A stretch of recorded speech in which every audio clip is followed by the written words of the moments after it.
In this lesson, we'll learn how the StreamCat application gives users the ability to follow other channels.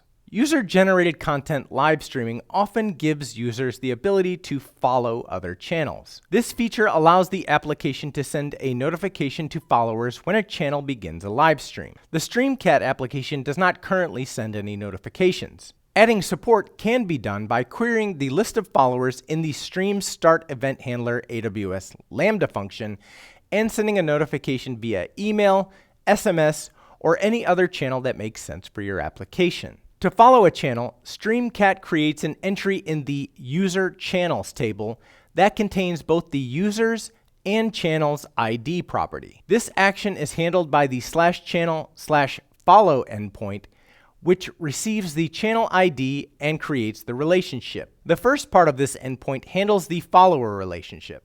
Once the relationship is established, the current follower count is checked and the partner status for a channel is updated accordingly. In this case, if a channel has more than 5 followers, it is upgraded to partner status and the channel type is changed from basic to advanced HD.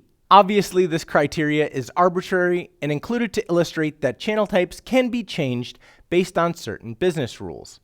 Your use case will dictate whether or not a partner feature makes sense and what criteria should apply to such a feature. The channel page in StreamCat queries the User Channels table to determine the current follower count for a channel and checks the current user's followed channels to update the UI as appropriate. To learn more about how a channel determines whether or not a user follows a channel, refer to Lesson 5.1. In this lesson, we learned how the StreamCat application handles following a channel. In the next lesson, we'll learn how to add chat playback on a VOD.